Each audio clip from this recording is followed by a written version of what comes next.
Great. Okay. Well, welcome back, everyone. Um, so we're in the second of these two sessions, as I mentioned, on data for environmental investigative reporting. I'll also be back with you for a couple of sessions later in the series for data visualization. So I'm going to get straight into it. I'm going to share my screen and do that on my other desktop. So hopefully you are all now looking at my screen. And I'm going to try and open up the chat again just to, because that closed down when I did that. And I think I can move that bar away from my screen. So what you should be looking at is the website for the classes. You have the URL for that. I shared it again in the WhatsApp yesterday. So let me just go through what we're going to do today and some stuff that's on this website. There's more there than we'll have time to cover. So I've called this acquiring, processing, and cleaning data. It's really going to be the stuff I'm going to show you today is going to be in the areas of processing and cleaning, but I just want to draw your attention to some stuff on acquiring data in the first place, which is on the website. So I have included some links to some of the sites I find pretty useful, mostly for international comparisons. So within your individual countries, I won't really have a knowledge of the sources of data that are available. But what I've included there are some of the sites that have a lot of data for international comparisons on various environmental measures, variables, and so on. I've included something on optimizing your searching for data. And really, my advice there is to use Google's advanced search options, searching by the site or domain, combined with file type, for example, Excel spreadsheets, XLS, XLSX, and so on, can help hone searches for data in particular. Google also has a curated data set search, which is somewhat useful as well. So I've given you a link for that. It's sort of more vetted data sources that may be perhaps a little more reliable than something you might just find on the internet. Um, and then I've given you a couple of browser extensions which are useful for downloading data or acquiring data in particular circumstances. One is the table capture extension that is really good for capturing information that's in web tables, which can be a little tricky with just sort of cut and paste from the web directly. Table capture will do it in a much more controlled way. And if you ever need to download multiple files from the same site all at once, which actually I have to do quite a lot for various purposes, gathering data and documents, the Down Them All browser extension is also very useful. I have included as well some advice on if you're using a searchable online database. So, one that has fields that you can enter in and it'll give you data that you can download subsequently. I've just included some general advice on getting the best out of those, and particularly how to use Boolean logic, which can be important, and recognizing when you're hitting search and download limits, which people can get tripped up by. They think they're getting all the data, but they're not.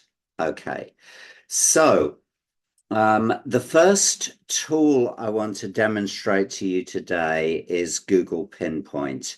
And my advice, as it was for the first week, is I would watch along for now and then try and follow along with the video later. Hopefully we can get that posted pretty quickly.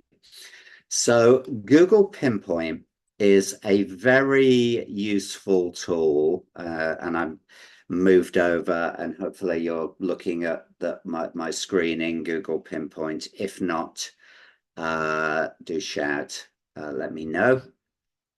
Google Pinpoint is a very useful tool. It's part of Google's journalism suite of tools for dealing with document sets. And what I particularly want to demonstrate to you today is how to extract structured data from documents.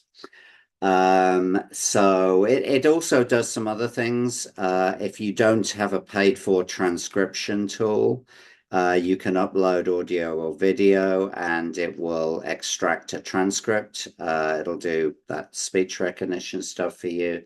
So it can do other things as well, but it's particularly designed for dealing with large document sets. Now, to make things manageable, this isn't a terribly large document set I've given you. It's 24 documents.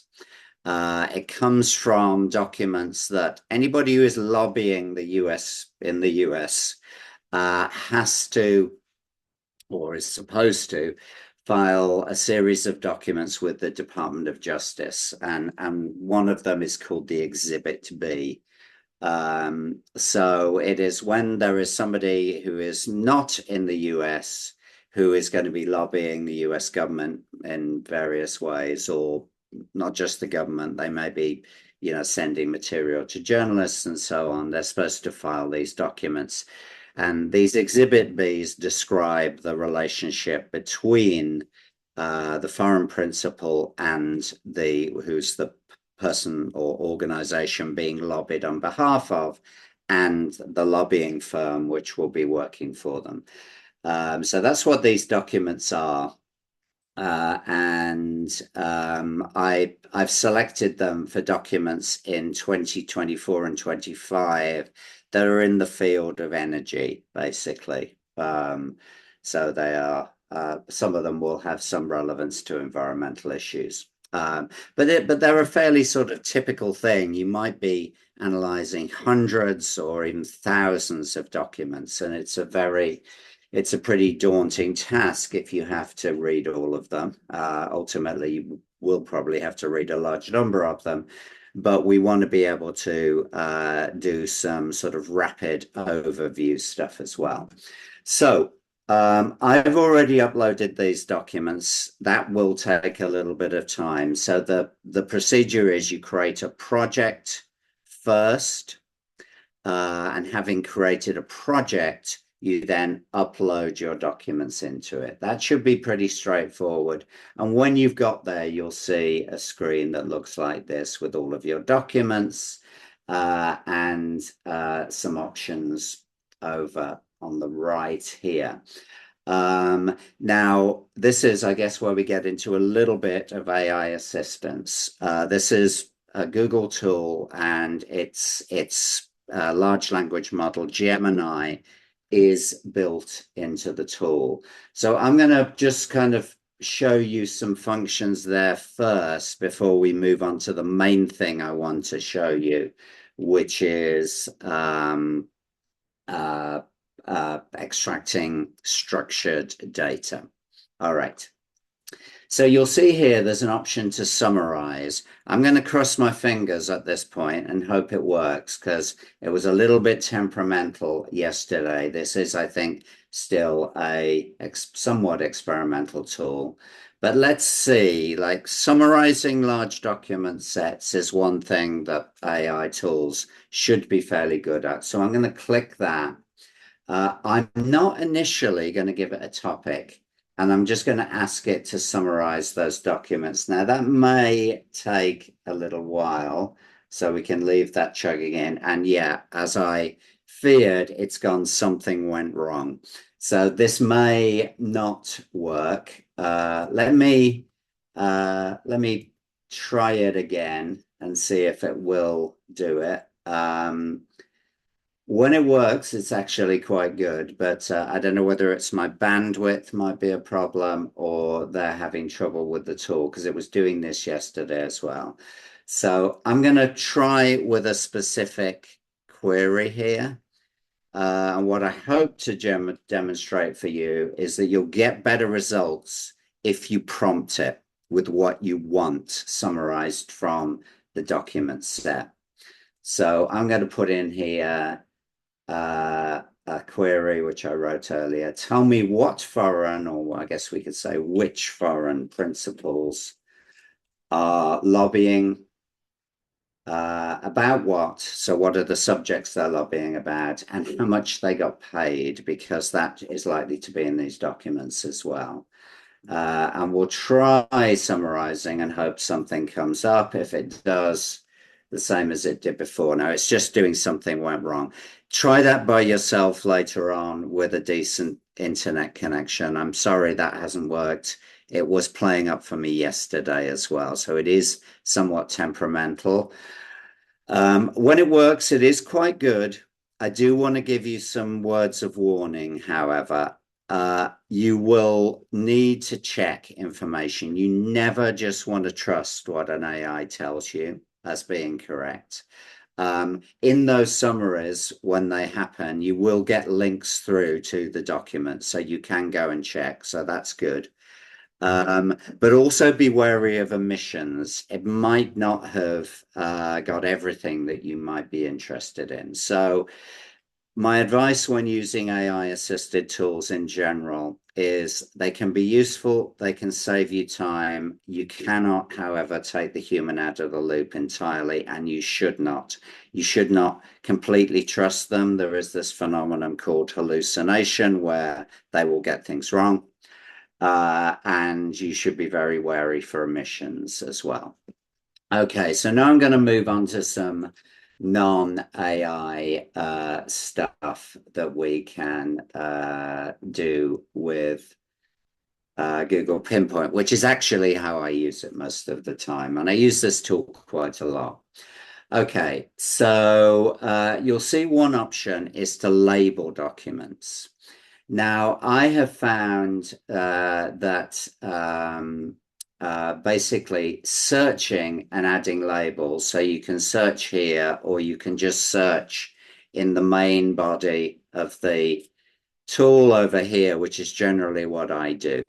So what it means is you can start putting, having had a look at some of your documents, you can start putting search terms that relate to how you might want to classify them and then label them. So this label and tag can be very useful for navigating a data set. Now, I know these ones are about energy, so I'm going to start putting in some energy related terms so you can see how that works. So I'm going to put in oil and hit return. And when I do that, you'll see we've narrowed down to 3 documents, and it'll show you where that term is coming up. So these are all lobbying on behalf of oil industry bodies. Okay, so if I select all of those and then go over here, I have an opportunity to label them. So I can create a new label. That's the little label tag there. Give it a color. So color coding them is a good idea, and I'll call that one oil. Okay. Now notice if I remove my search term, we go back to the, with a little delay, we should go back to the entire document set. This, yeah, this being a little sluggish.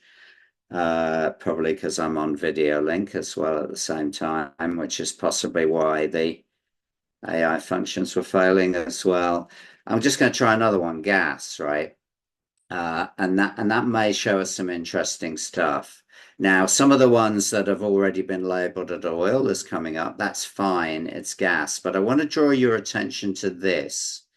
So it is doing a sort of semantic type search, not just an absolute search for the terms. So it's found a document that has fuel. And I think because in the United States, we use gas to mean gasoline, which is the fuel we put in our cars. It's like expanded the search to that, but I know Westinghouse is a nuclear fuel company, so that's not going to be relevant. So your options here, if you've got documents that are coming up that are broader to what you want to label, is well, here I could just label them individually and apply the label now. Just select them individually. If you've got a very large document set, doing the exact match search will be a better option. And an exact match search is putting quote marks around it. It's the same as if you're using Google. And now I've only got those 3 documents that contain the word gas, so I can tag those. Okay. So I again would want to create a new tag, give it another color, and call it gas. Okay, so now gradually we could go through, we could add nuclear, we could add coal. I'm just going to try an exact search for climate change as we're thinking about the environment. How many of these energy firms are, or energy organizations are lobbying partly around the issue of climate change? That might be something you want to know about. So I'm going to run that search. And we'll see we've got 3 documents that mention the phrase climate change.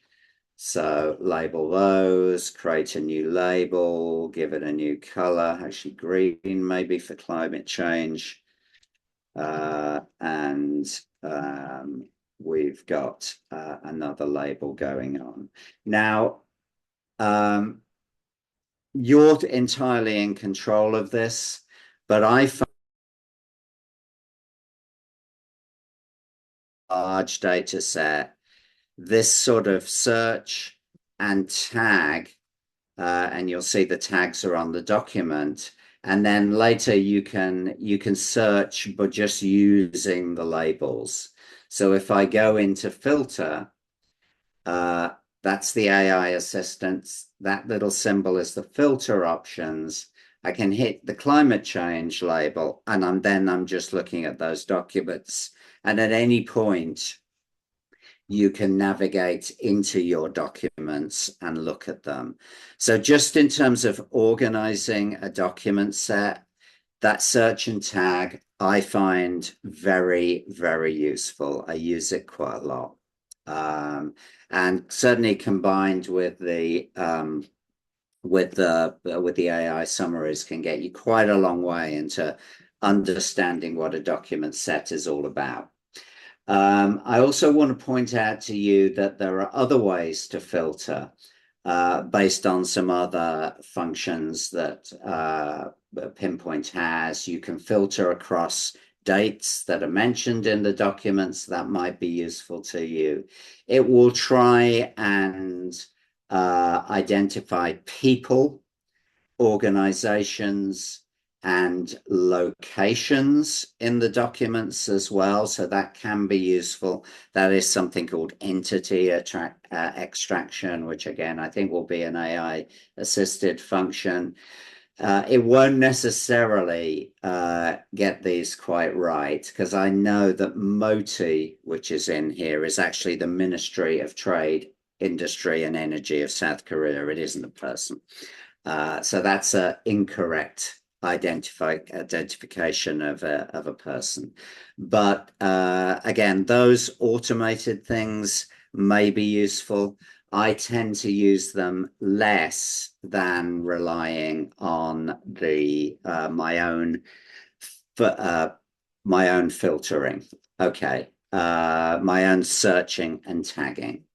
But the real reason I wanted to show you Pinpoint in the context of a data training is this bit up here, which is structured data. So let me show you how that works. So when you click on that, the first time you do it, it will tell you your documents need additional processing. Now, I've done that beforehand, so I can just go straight on to what they call annotation. But the first time you do it, it'll process your documents. It'll take a little while and you'll have to come back to it.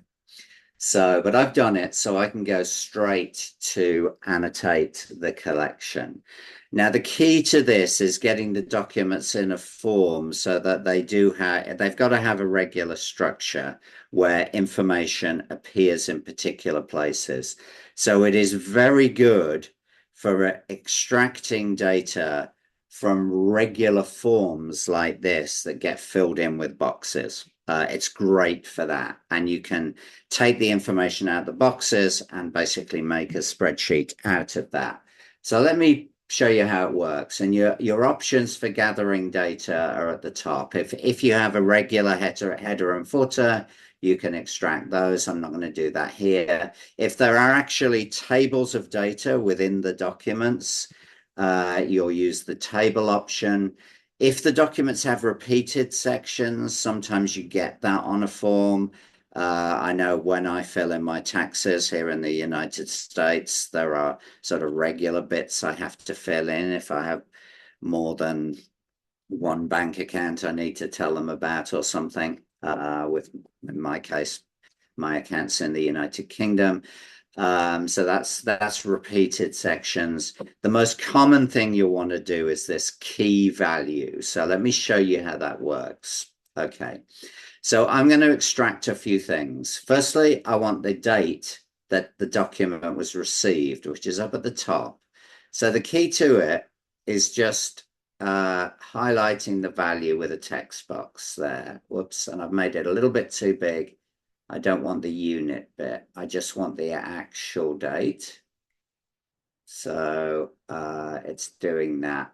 And you'll see that this is appearing over to the right. So I've extracted the date and it's trying to recognize something as the key or the header that goes with it. Now, I don't actually want that. And what I typically do is edit them and the key name I'll just put in. So I'll call that received, which was when the document was received by the Department of Justice.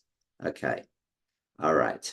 Notice it's recognized, well, it's a date, but it's basically text. And then I'm going to go through. It has automatically selected one document, but what you can see down here, it's applying it to the rest of the documents. And actually, it looks like there might be a bit of a problem because I'm not getting the date on everyone. So let me just try it again and see if I can get a slightly better capture on it. There we go. Yeah, now I'm getting the dates coming through accurately. So you do need to be careful and maybe experiment a little bit with how your boxes are formatted to get the data. So I'm getting a preview here of what I'm going to extract. So let's move on and do a few more fields. My advice as well, if you've got a big area that might be filled in with text, select the whole thing. Just don't go around the name there. So that one's worked pretty well. We've got the name of the registrant. That's the lobbying firm. I'm just going to edit that so it just says registrant. That's text. Let's capture their unique number, which is a good way to identify them. That's text as well. And that's their registration number. I'm not going to bother with the number 2. We'll grab the name of the foreign principal as well. I'm not going to extract everything we could extract. Just I'm kind of showing you how to get the point of what we're doing here. Let's hit the edit button as well and call that foreign principal. Okay. And then I just want to show you another type of field. So you'll see in here we have checkboxes, which is pretty common on forms. When you got one of those, and the top one here says, if this one's checked, it means there is a written contract between the principal and the registrant. Okay. So if you got a checkbox, you want to really get close around it. And notice because it's checked, it fills it in as true. And if it wasn't checked, it'd fill in as false. So that's great. That's exactly the sort of thing you would want for analyzing that in a spreadsheet later on. How many of these had a written checkbook? How many trues have you got?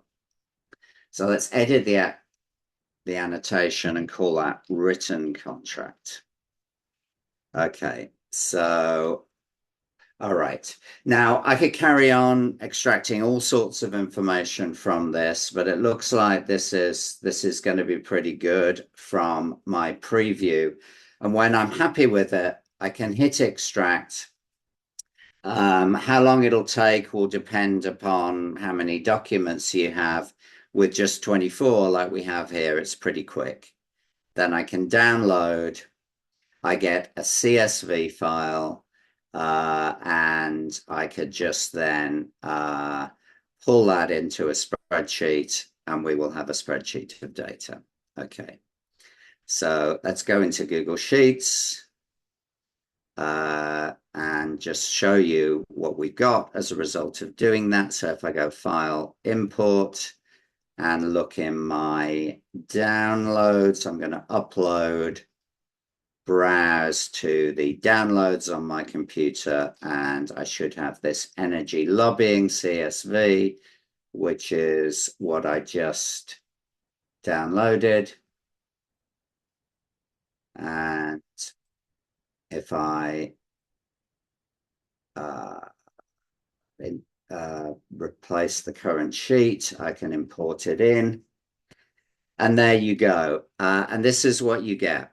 So hopefully I find this very useful for extracting structured data from a series of documents. A nice thing it does, it gives you a validation link, which means that if there is anything that isn't captured correctly, you can go into the document itself and check what it should say and edit manually. And I do warn you, this one is pretty clean, but you will probably, with most documents, particularly if they're sort of poorly scanned PDFs, you may need to do some manual editing to get a nice cleaned up data set.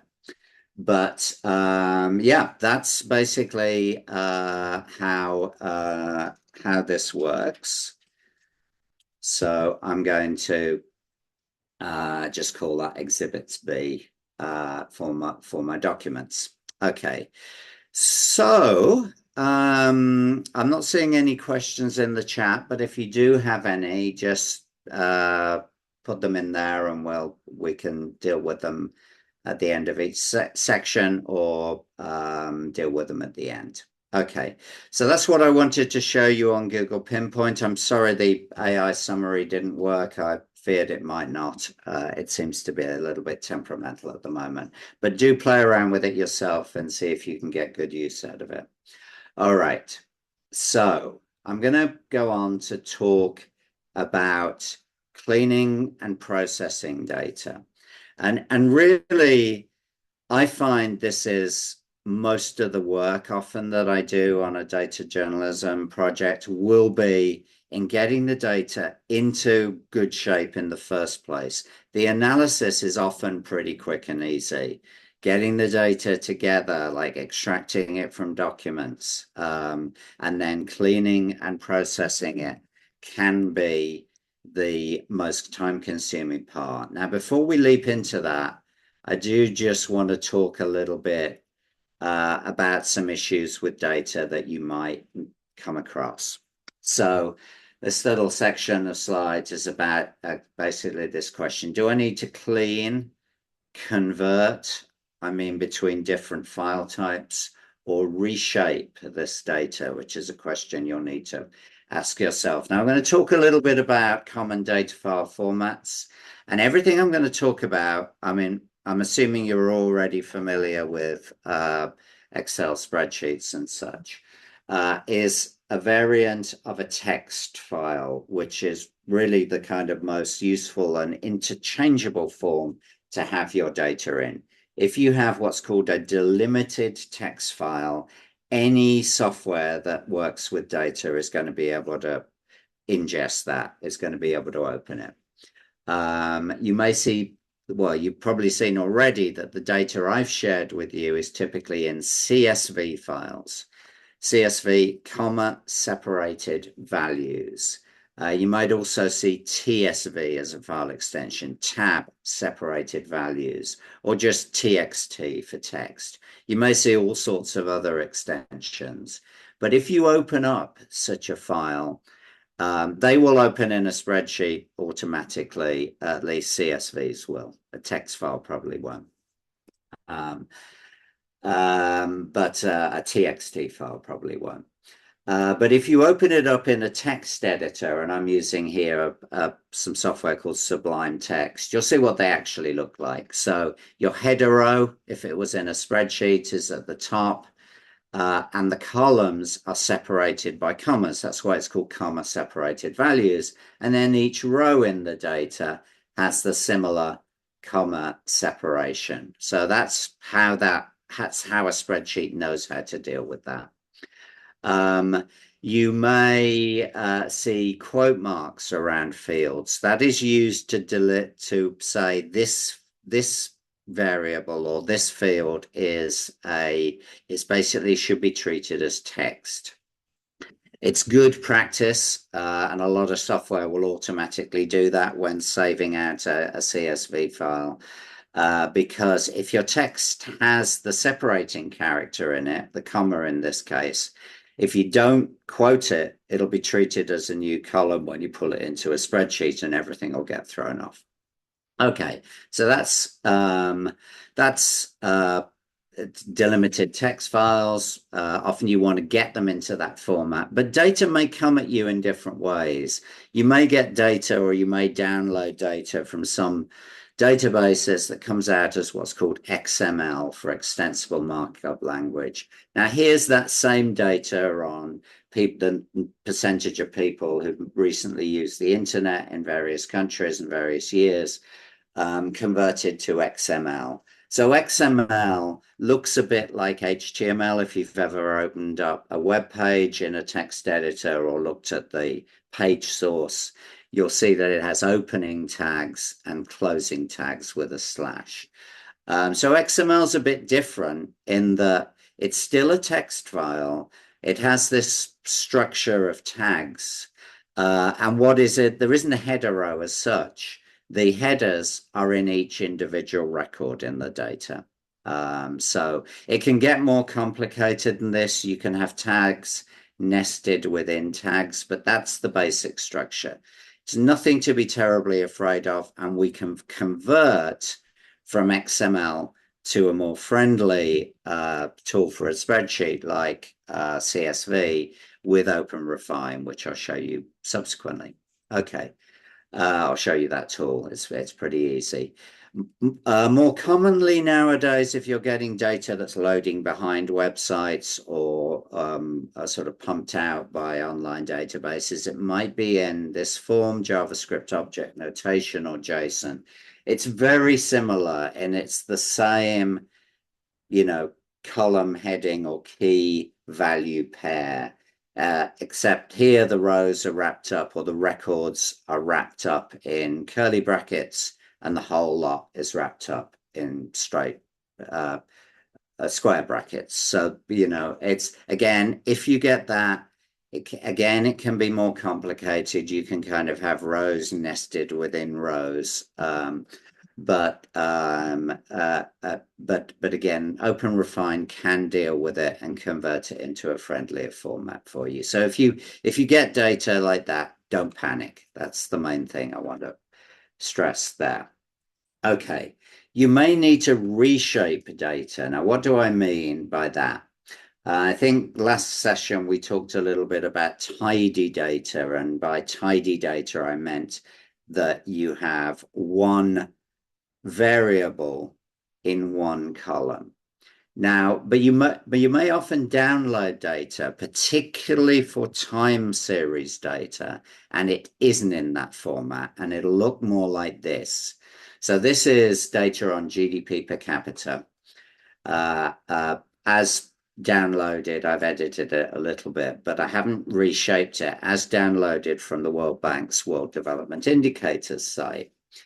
Um, and you'll see that we do not have one variable in one column. We have the country names and the country codes in one column. Well, that's all good. But as we move on, well, year is a variable, but that's column headers. And then all of this big table here are the values for GDP per capita. So we do not have one variable in one column.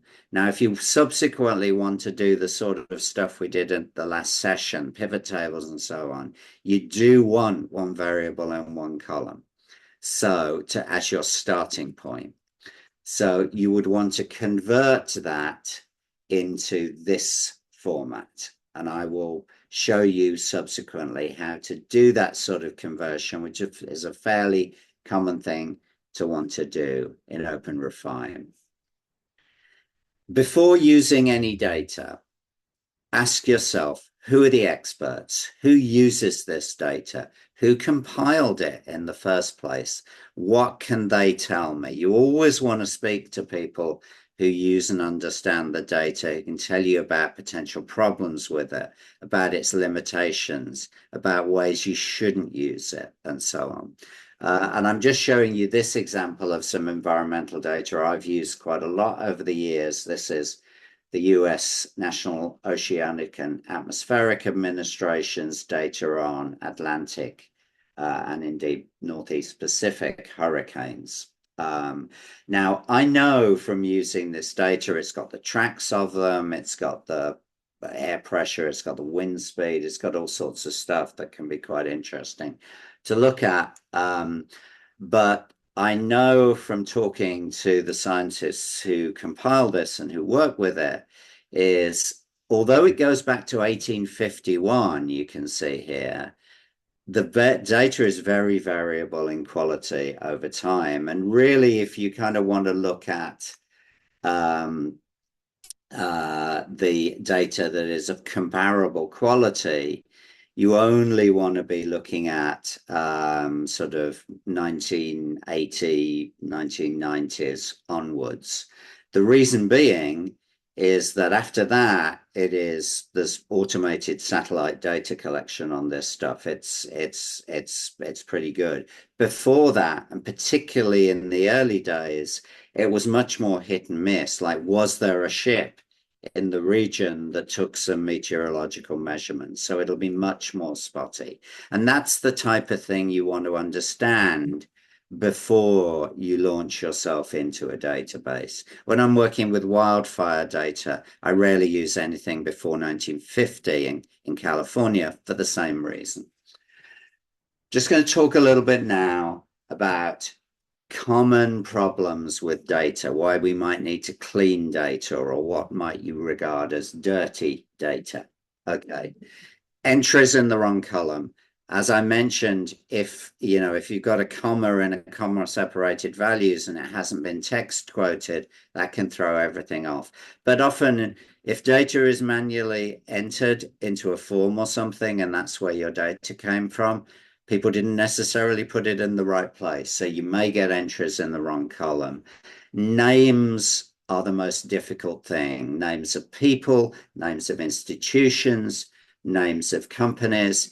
In many data sets, there will be all sorts of variation in spelling, format, accent, inclusion or not, or parts of the name, like are the middle names in there if they're people. And if you want to analyze by those entities, and like I've done a lot of stuff by company for the oil and gas industry, you've got to standardize those names. You've got to clean them up. Okay. Some things are relatively easy to check. Like if you're trying to analyze by postal code, you can tell if they've got the wrong number of characters. Similarly for phone numbers, so those are checkable. If you've got dates, what are the range of dates that you expect? Often you will get weird dates that are completely outside the range. It's very easy to, when typing a year, if somebody was entering data, to write 2,104 rather than 2014 for the year 2014. That's a very common sort of problem. You'll find those may need cleaning up or removing if you can't figure out what they are. Similarly, with numbers, any outliers, any suspiciously small numbers or suspiciously large numbers you may need to look at. Are they actually correct, or are they problems with the placement of a decimal place or values in the wrong units? Checking units throughout your numbers, very important. Stray white space, a really common one. As far as the human eye is concerned, a space is the same as nothing. As far as a computer is concerned, it is not the same. So if you've got any space at the start, any trailing space for text entries, any double spaces where there should only be single spaces, that will mean that you'll have multiple variants of the same thing. And that will need to be cleaned up. And remember what I showed you last week about how easy it is to get zeros and nulls mixed up when you start doing stuff in a spreadsheet. So if somebody has been playing around with data before you got to it, have been processing it in a spreadsheet, you may find that some of those zeros shouldn't actually be zero. They should actually be a blank. There should be nothing in there. And that does make a difference if you're calculating summaries. If you remember for last week, zero is a value of zero, which will affect an average or a median. A blank space will not. It's nothing. So paying attention to your zeros and nulls is definitely worth doing. All right. So I'm just going to show you. This is a somewhat dirty data set from some of my own reporting. So you just get a sense of the sorts of things I'm looking for in a data set.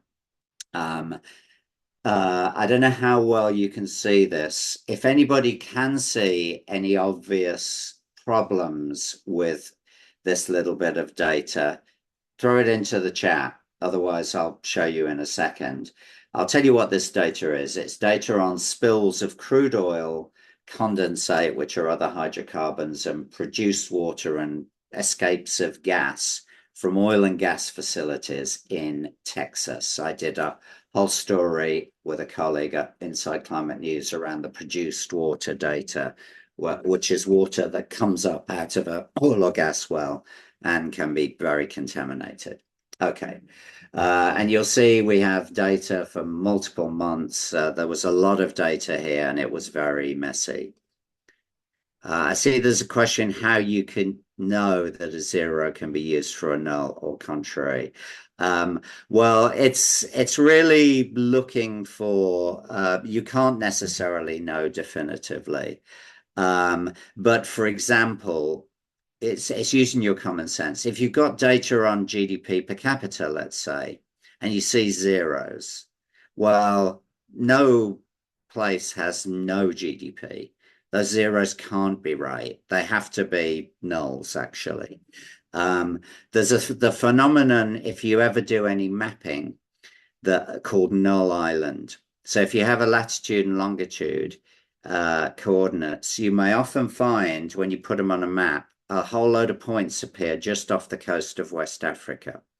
That's because that's latitude 0 and longitude 0. It's not real. They're just ones that don't have a latitude and longitude, but somehow those have got into the data as zeros rather than a blank value that hasn't been what's called geocoded. So you may not know definitively, but you should always be using your understanding to figure out when that zero can't really be a zero. Okay. Well, I don't think I have any takers on what might be wrong with this data. It does look okay when you start looking at it, but let me just highlight a few things that I definitely cleaned up in this data, or if didn't cleaned up, decided to figure out how to ignore. So you can see we've got a question mark on the date of the spill. So there's a date it was called in, so it was reported, and the date of the spill. So we can see that we have some missing data. Now, how am I going to deal with that? I think from memory, I dealt with it is I used one column um, by preference, but if I didn't have that column, I would use the other one. So we have a date with, we were only analyzing it by year anyway, so it didn't really matter that it was exactly on. But that would be how I dealt with that. Very, very common. You will see we have two entries with different text for what are obviously the same company, Petra Legacy Energy 2 LLC and Petra Legacy Energy 2, and then it looks like there's a little quote mark or something there. Those are the same company, but if I don't clean them up, they won't be treated as the same company. These are counties. Now, Texas has a lot of counties. I think it has 254 of them, but none of them have a south or a north in them if we actually analyze it by county. They've been entered that way, but they need cleaning up if you actually wanted to analyze by county. And notice here, crude oil is supposed to be measured in the amount of BBLs, means barrels. Oh, but this one is in gallons. So you need to look for ones that are in different units, or there may be a separate column for units, so which means you can't just take the numbers. If you want to get them all into one unit, you may need to run some calculations, some conditional calculations on that. I think there are 42 US gallons in a barrel. So I'd need to run that correction. So just an example of the sorts of things you might have to deal with. And I've seen a lot worse than that. And we are going to see a lot worse than that with the data I've selected to use. Okay. So let me get out of the little presentation. I think that was the final slide. Yes, it was. And now I'm going to show you in the next few minutes, Open Refine. So this is some software you will need to install. When you get it running and you open it up, I see there's a new version. That's very new. I'm not going to play around with it now in a live session. What it does when you launch it, it launches in your browser. It uses your internet browser as its user interface. But important to understand that the data is staying on your computer. It isn't going out to the web. You're not publishing it online. So you can use it safely for data you need to keep private. So that's important to know. If it has any trouble opening up, that what you want to do is copy that numeric URL, I guess it is. It's a address 127.0.0.1:333, and just pop that into your browser. And if Open Refine is running, it'll open up and give you this value. Okay. So the first thing to do is generally to create a project. Okay. So you need to choose a file. So I'm going to hit choose files and go to my desktop where I have the data that I downloaded last time, the data for these March sessions. And the first one I think I'm going to bring in is carbon dioxide emissions. So let's have a look at that. CO2 emissions, CSV. And what I hope this is going to do, is show us that we have data that is in this wide format. It is not tidy data. So what I'm going to do briefly with this is show you how to do that wide to tidy transformation. And then we'll get into some more nasty data cleaning. Okay, so we've got country, we've got the country code, which is called ISO 3C, and then we've got the years. This is a preview window. So we haven't created the project yet. So let's have a look at, you need to consider what name you want to give it, it'll by default, it'll take the file name. I'm going to take the CSV off that.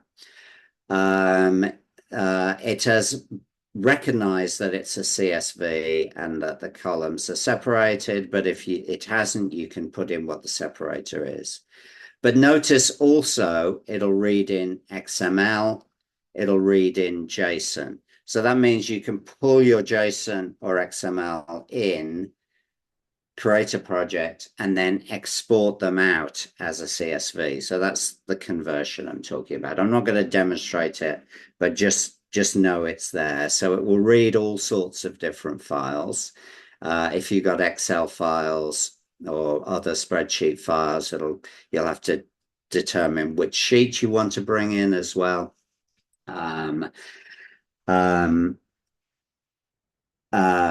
Yeah, it's if it's seeing double quote marks, it's gonna recognize that as defining being quotation of text. Now, I'm not going to check this trim leading and trailing white space today, but you may want to do that. This one doesn't have any. The next one will have some. But I'm not going to do it because I want to show you how to do it in the tool, but you can get rid of your white space on data import with that. If you need to, if there's a few lines at the beginning, you can tell it to ignore, and I would generally leave everything else as is. So yeah, keep your blank rows, keep your blank columns, and store blank cells as nulls. Okay, keep those checked. All right, so once you've taken a look and you think it's all looking good. Oh, I might also click that, which is attempt to pass cell text into numbers. You may or may not want to do that, but I know that all of these are numbers, so I'm good with them being converted into numbers. Otherwise, they'll be left as text. Just so you understand, in Open Refine, if you see something that is green, it's a number or date. If otherwise, it's being treated as text. Okay, so I can go in to create my project. By default, it'll show me 10 rows. I've got 213 rows in this data. So let's expand that out to at least 500 and we could see the whole lot. Now here I've got just one transformation I want to do, which is get it into tidy format. You'll see each column header has a little drop-down menu with various things you can do. One of them is transpose. So if you've got a series of columns that you need to collapse like we're going to do, go to transpose on the first of them and transpose cells across columns into rows. You can also go the other way, but that's what we want to do here. And basically then you could choose which columns you want to include. Now we go up to 23. I could include that, but I'm actually going to go to last column, because the thing I will show you if we have time is that in Open Refine you can actually save a data processing recipe and use it later. So if later we got data that went through to 24 or 25, let's say, if we select last column, it'll still work on that when we repeat it. So generally you want to transpose into two new columns. The key is what was in the column names. So that here is year. And the value, it's CO2 emissions, isn't it? Something like that. I'll just call it CO2. All right. Okay.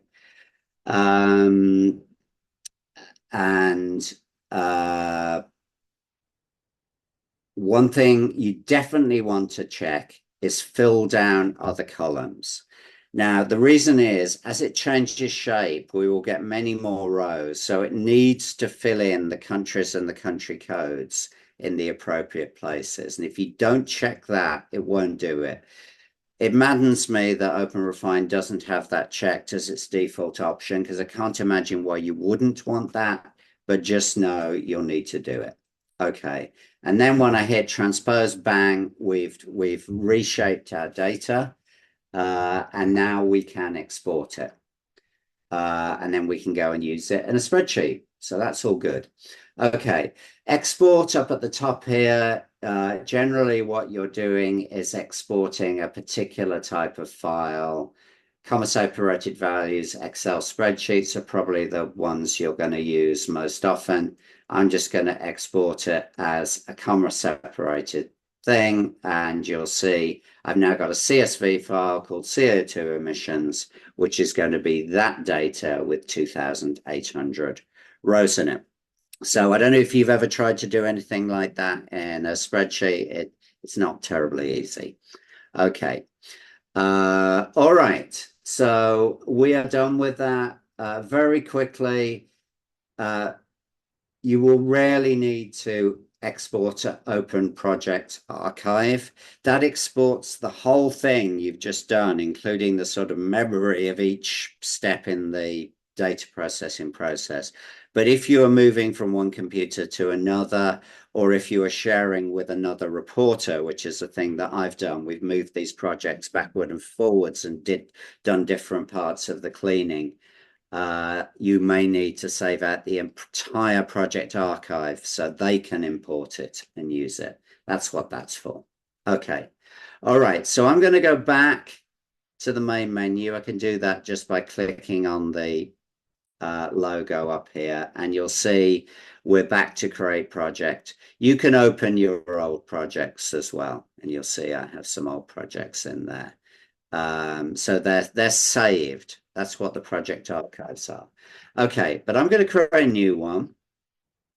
I'm going to choose my file, and this is, apologies that it isn't environmental data, but it is a file I've used for many years to demonstrate data cleaning, because it has all sorts of problems that that you can solve with OpenRefine.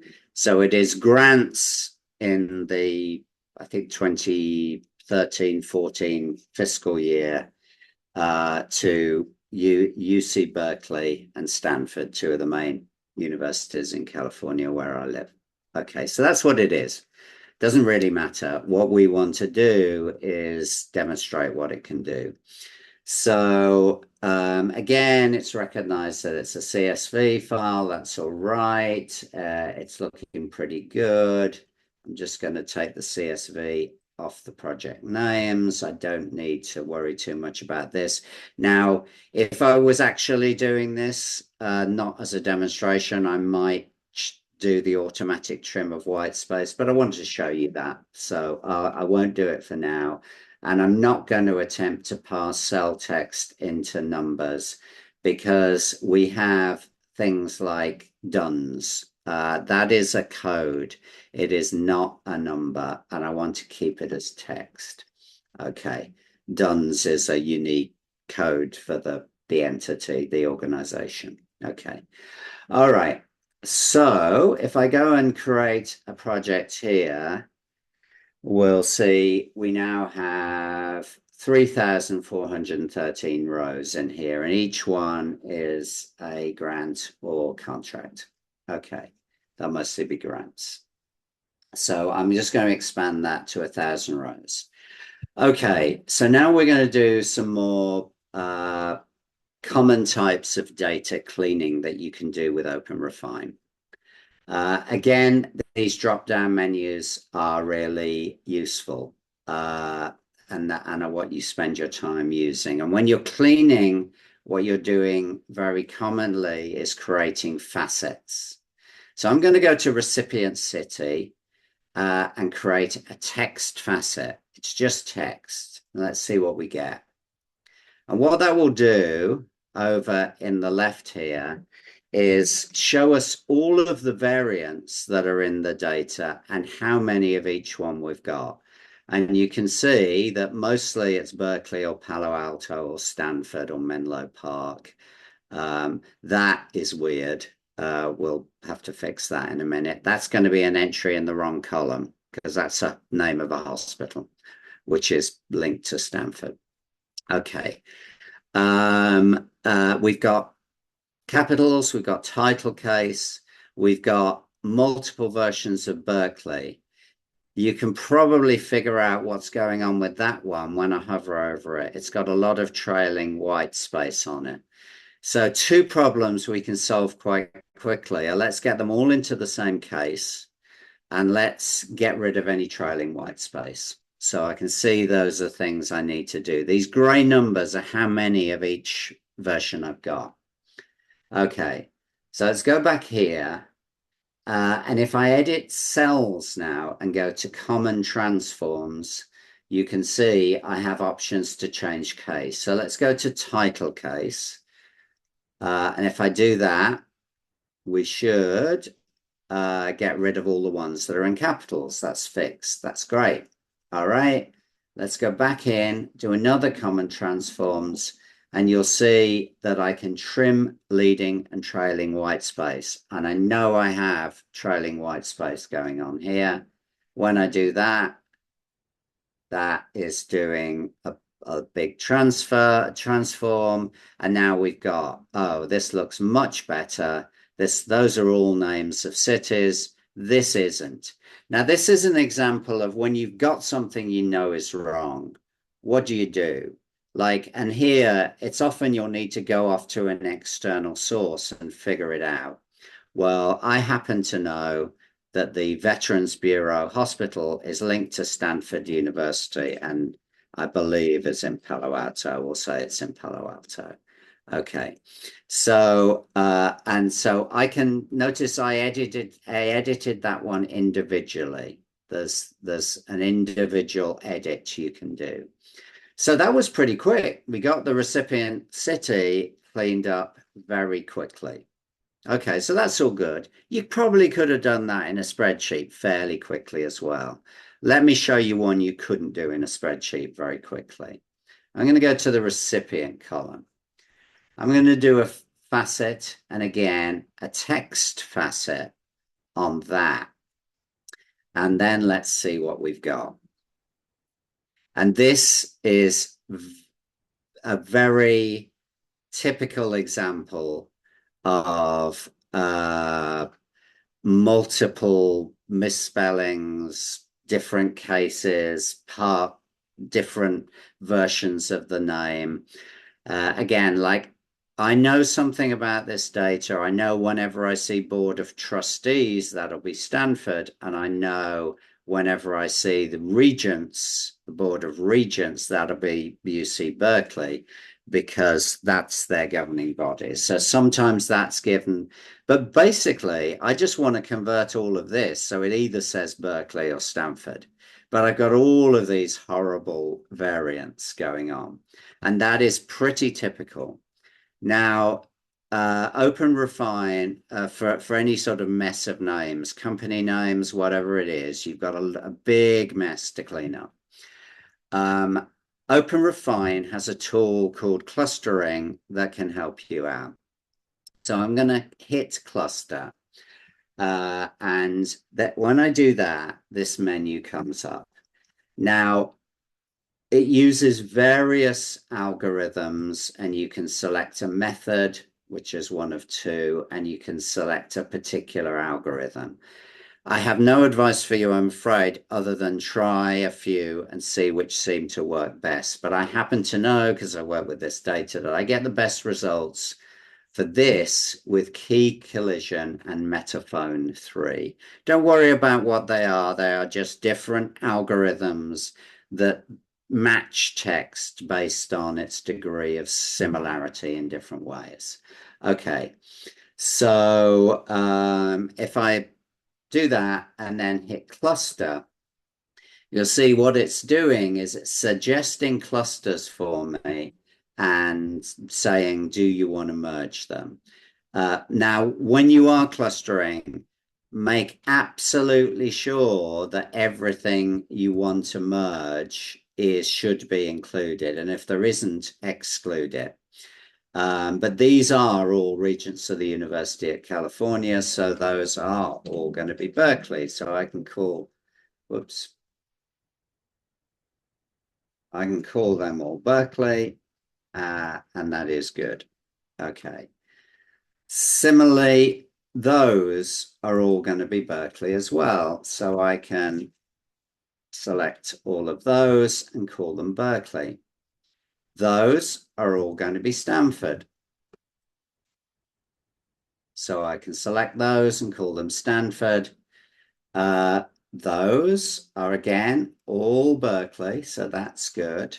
So I can call them Berkeley.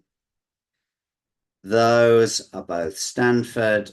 I can call them Stanford. And I'll need to check them, and those are Stanford as well. Okay. So having done that, you can merge selected and then do another round of clustering. I'm just going to merge selected and close and see where we've got to. And this should simplify quite a bit now. And we've got down to a point where I can edit these manually. So that is going to be Berkeley.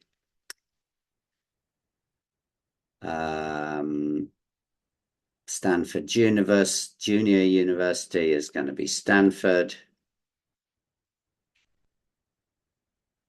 As is this one down here, so I can edit that manually as well. Whoops.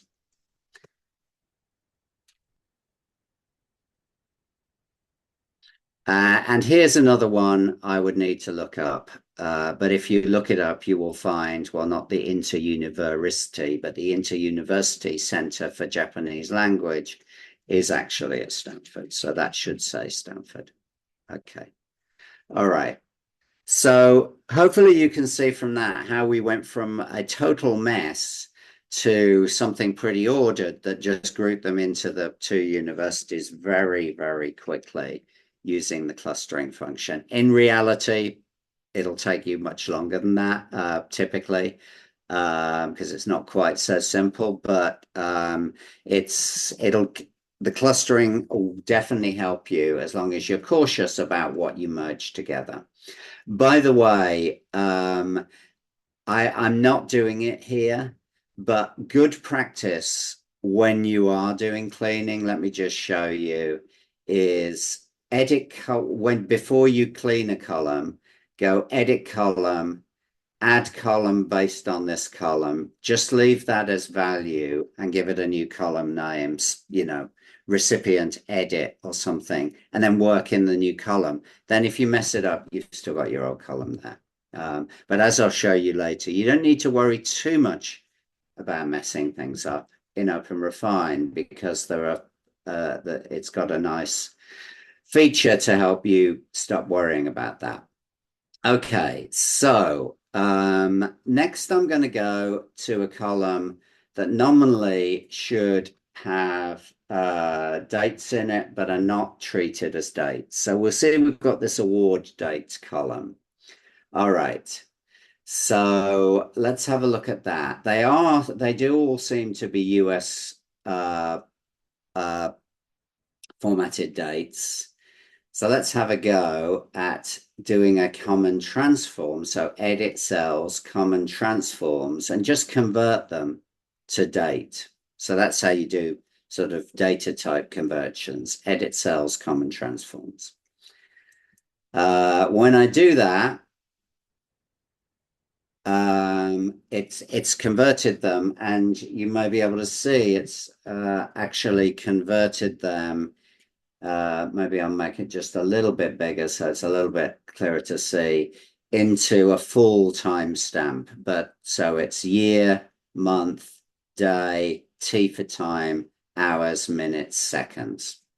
Okay, well, they don't have hours, minutes, seconds, but that's what it does, and that's fine.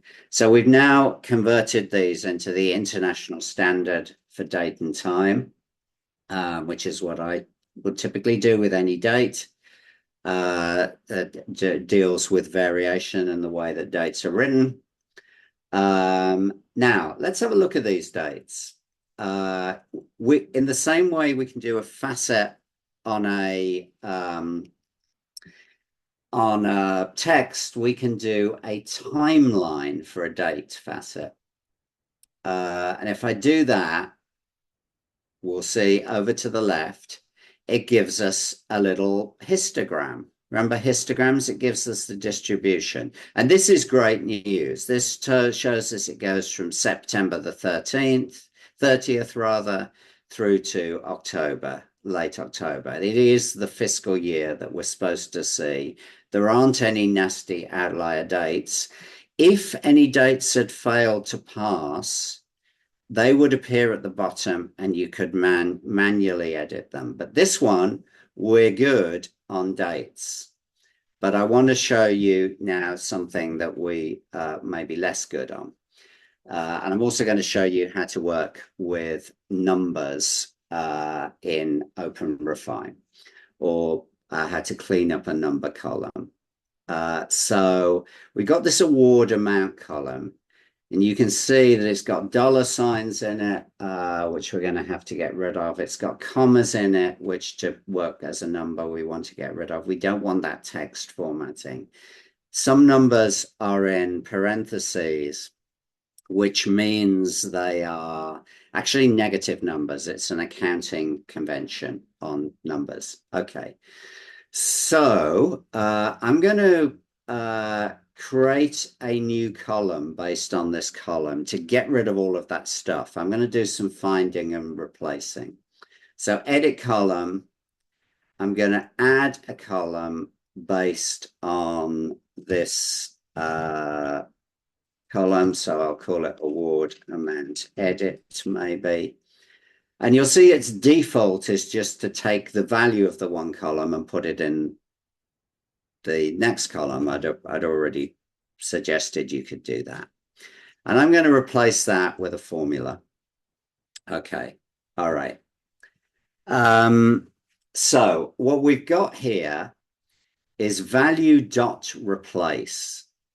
There's a language to OpenRefine, which is called General Refine Expression Language. I've given you some resources that'll say more about this. But, you know, you can, particularly now with LLM tools, AI tools, you can ask it how to do certain things in Refine and it'll show you. You should be able to figure out how to do transformations on data.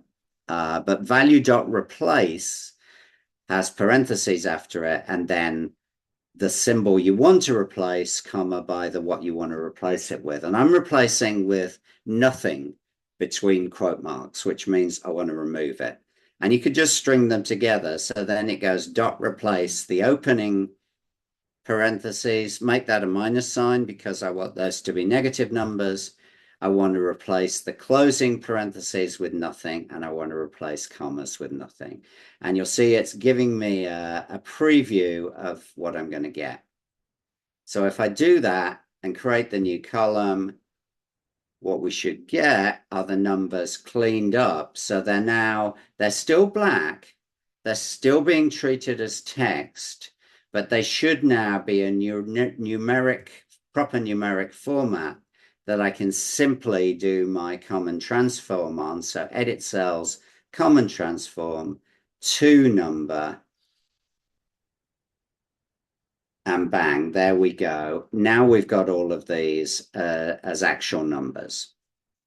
Now, I want to show you, remember I said, look for outliers with numbers.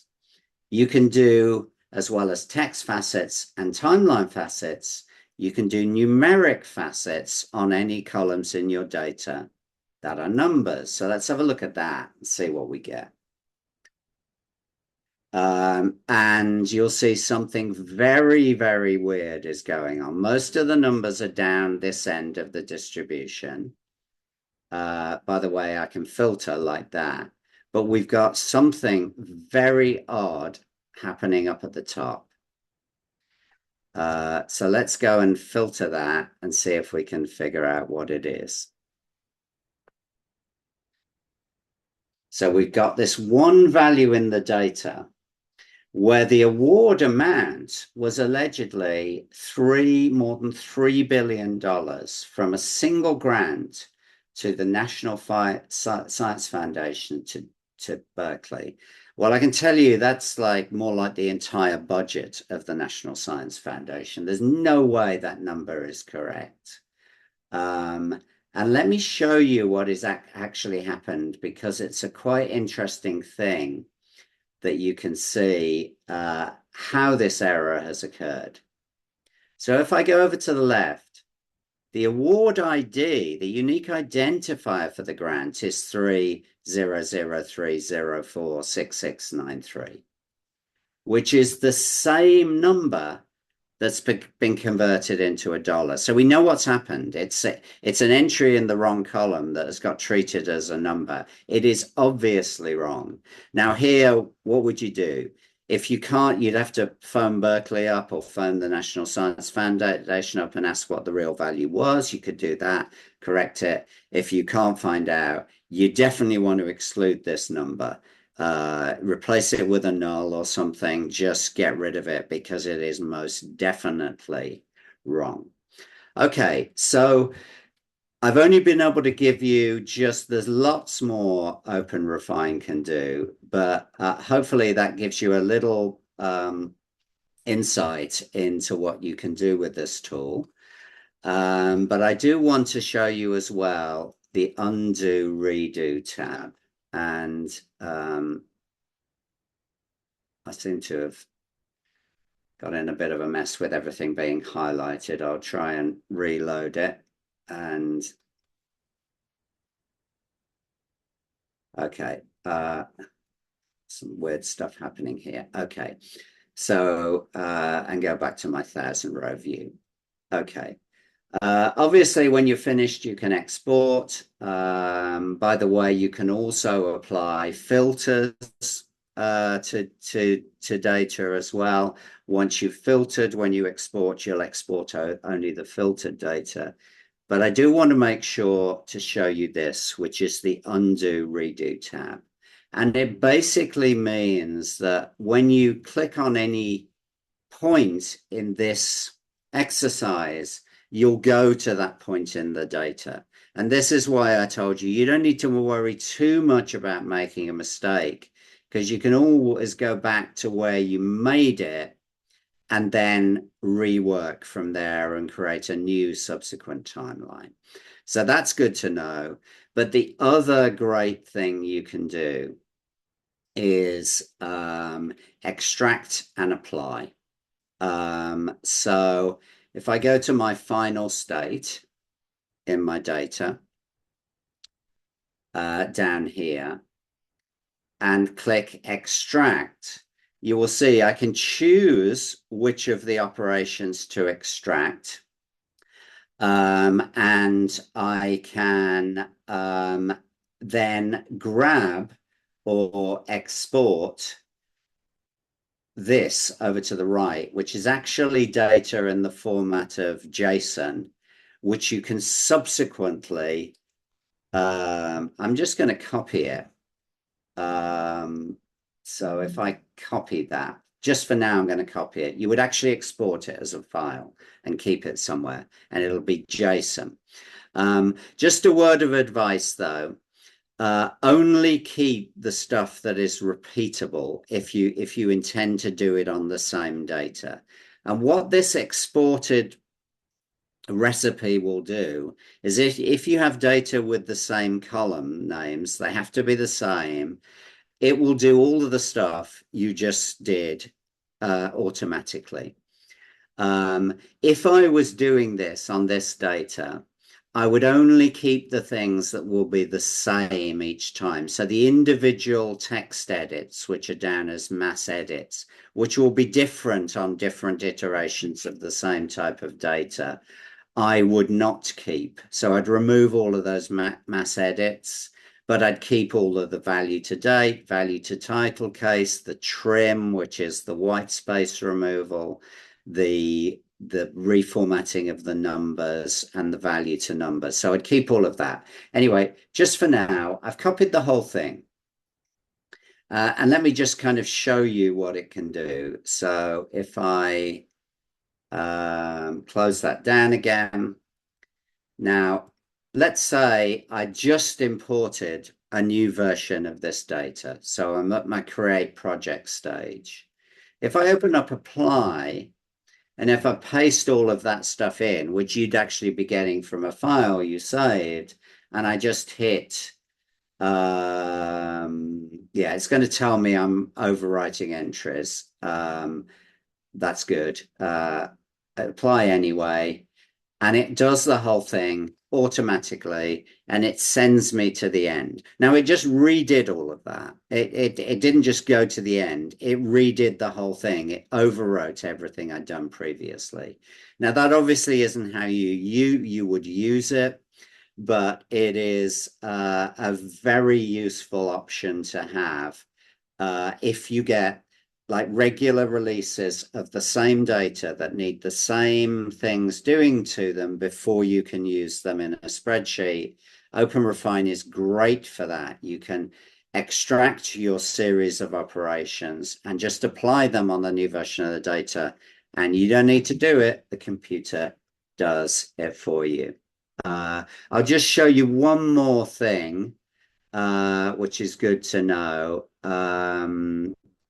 And which is on the all, you can edit all the columns in one go, like convert them all to remove white space or something. The one I really want to show you is the reorder remove columns, which is if you've got stuff in here you just don't want, you can move them over here and you can also drag them to reorder. So if you just want to do some reorganization of your data, that is good. And when you get to the end and you've done everything, you're back to export. And your projects are automatically saved in your history, so you can come back to them later if you want with by opening your old projects. And you'll see that is these are the two we just did today. So I'm going to stop sharing there. I know we're Fowler, we're with the official time is only to half past 8, right? We have roughly 6 more minutes. Yeah. So what I'm going to do, I'm going to stop here and just kind of throw it open to questions. There was one more thing I was going to show you, which is doing a join in a spreadsheet. But what I can do is just record a little video on that and share it with you later on. So I'll do that, but it'll show you how to do a join. I'll do it on that lobbying data or a cleaned version of the lobbying data to show you how to join two data files together based on a matching row, data in a matching rows in a common column to both data sets. So I'll show you how to do that. I'll do it in a separate video though. So I'll stop talking now, and I hope that was useful to you. Do practice it. OpenRefine is an incredibly useful tool. I use it all the time, and it can do lots of stuff that otherwise would be just so daunting on a large data set you wouldn't even want to attempt it.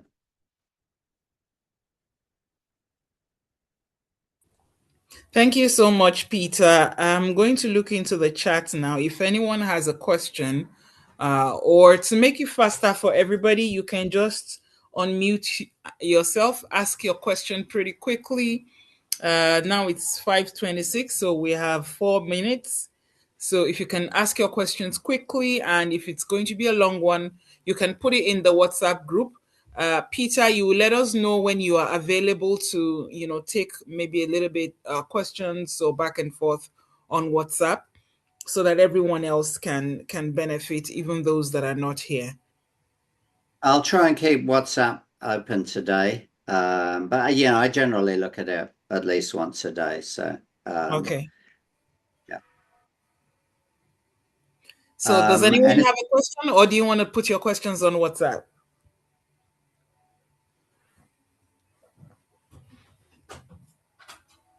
Okay, everyone is still quiet. I'm guessing no questions. What I'm going to do is make sure that tonight you get the video of this session. So if you want to do your individual practice, you can, start immediately. And then if you get stuck at any point, you can ask questions. Peter, you have a final word? well, just to stress the importance of, I realize these sessions we're trying to show you quite a lot.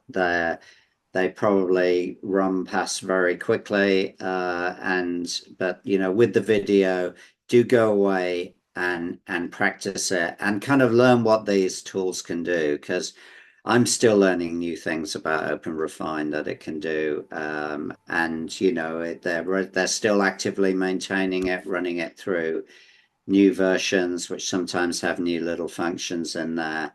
But it is an incredibly useful tool. And I can't stress enough, like the ability to save what you've done. If you're taking like regular feeds of data from some agency, for example, that needs the same processing steps, is just such a time saver. Okay. Thank you so much. I particularly found the pinpoints. Sorry, not pinpoint. The notebook LM. I think it's really it's really useful. So thank you Yeah, for. I didn't show you Notebook LM, but that's another tool that is worth checking out. It's another one of Google's AI assisted tools. Yeah. Okay. Uh, ladies and gentlemen, thank you very much, everybody. Let me hurry up and download the video so it can be uploaded tonight and you can practice. And if you have questions, put it on WhatsApp. Peter will look at it later Yeah. tonight, or at least. Fola, the video I'm going to make with the showing the join quickly, which I'll try and do next before I do anything else. Should Okay. I just pop it onto YouTube and share the YouTube link Um, in the what? no, you can send it to me and then I'll put it on CCIJ's YouTube. Okay, cool. All right, I'll do that shortly. Okay, awesome. Awesome. Uh, Thank you so much. Okay, well, thanks everybody for your time. I hope it was useful to you. Thanks, Peter. Have a lovely day. All Bye. right.